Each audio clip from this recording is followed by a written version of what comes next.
رب تبارک و تعالی اتنا بڑا مہربان ہے کہ وہ بندوں کو ایسے ایسے مواقع عطا فرماتا ہے، اس میں تھوڑا سا یہ کام کر لو اور اتنا بڑا اجر و ثواب لے لو، رب کی رضا بھی مل جائے، فرشتوں کی دعائیں بھی مل جائیں، اور جنت کے راستے پر گامزن بھی ہو جائیں۔ پھر ایک اور چیز، اگر آپ میں سے کسی کو کوئی یہ کہے کہ بھئی یہ 5 کمرے ہیں، 5 اسٹور ہیں، ان میں تالا لگا ہوا ہے اور یہ اس کی 5 چابیاں ہیں، ان 5 اسٹوروں میں سے صرف ایک اسٹور کے اندر بہت بڑا خزانہ رکھا ہوا ہے، اتنا خزانہ کہ تم شاید اپنی پوری زندگی بھی لگا دو تو اتنا بڑا خزانہ حاصل نہیں کر سکو گے، لیکن وہ خزانہ ان 5 کمروں میں سے کسی ایک کمرے کے اندر ہے۔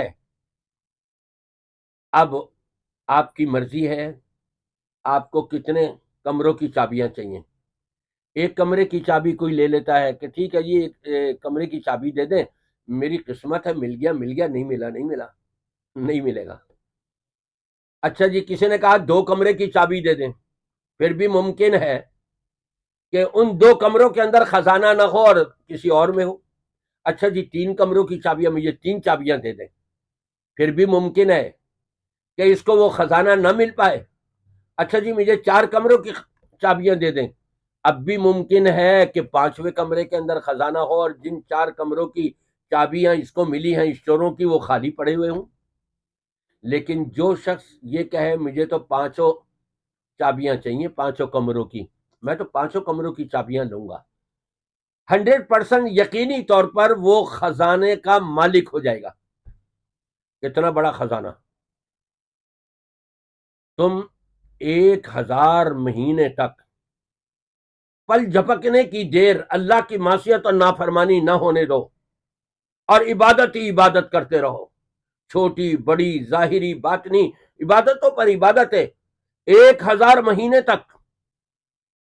فرمایا اس پر جو تم کو اجر و ثواب ملنا ہے اس کمرے کے اندر، اس اسٹور میں، اس سے بھی زیادہ بڑا خزانہ ہے۔ اور وہ کیا؟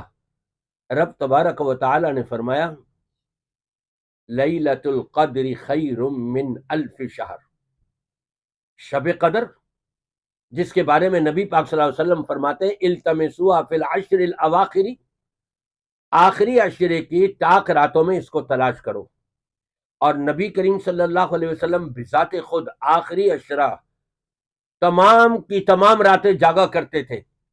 اس کا کیا فلسفہ تھا؟ آج کل جیسے ہمارے پاک و ہند کے اندر ہو جاتا ہے عام طور پہ، پتہ لگا جی وہ جو پہلا روزہ ہم نے رکھا ہے نا وہ تو دوسرا روزہ تھا، چاند تو پہلے ہو گیا تھا اور شہادت ہم کو بعد میں ملی، ایک روزہ رہ گیا ہمارا، لہٰذا اس کی قضا کر لینا۔ آگے پیچھے تاریخوں میں اس طرح کا حساب و کتاب کبھی کبھار ہو جاتا ہے۔ ہم نے تو جو اعلان ہوا تھا چاند کا اس کے حساب سے طاق راتیں جاگ لیں، صرف 5 راتیں، لیکن پتہ یہ لگا کہ وہ جو اعلان ہوا ہے کہ وہ غلط روزہ تھا یا وہ ایک روزہ رہ گیا تھا، اس حساب سے تو طاق راتیں ہم کو ملی نہیں۔ پھر یہ 1000 مہینوں سے زیادہ بہتر عبادت کرنے والے سے بھی زیادہ بہتر اجر و ثواب سے محروم ہو گئے۔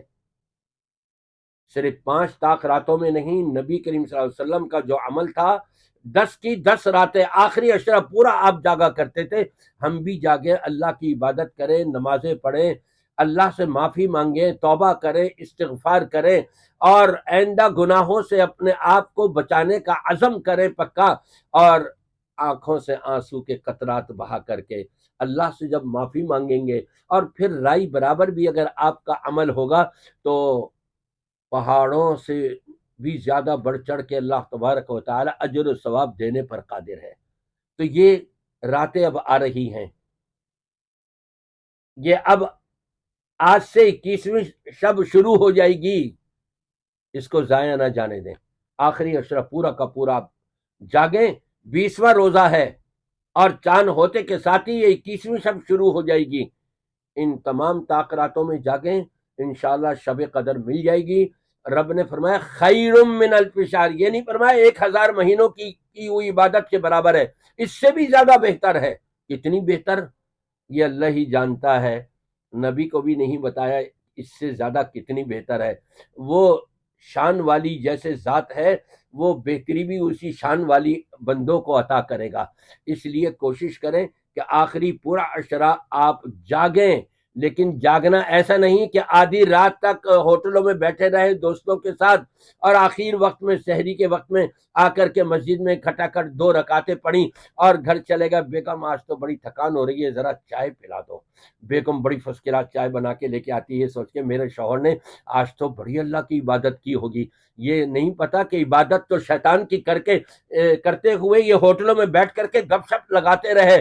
یہ تو وہاں 2 منٹ کے لیے جا کر کے انہوں نے 2 کھٹاکھٹ رکعتیں پڑھی اور آ گئے وہاں پر۔ نہیں، اپنے اس کو ضائع نہ کریں۔ آپ عبادت کریں، قرآن پاک کی تلاوت کریں، توبہ استغفار کریں، نبی پاک صلی اللہ علیہ وسلم پر درود پڑھیں، لا الہ الا اللہ کا کثرت سے، نفلی نمازیں کثرت سے آپ پڑھیں جتنی ہو سکتی ہیں۔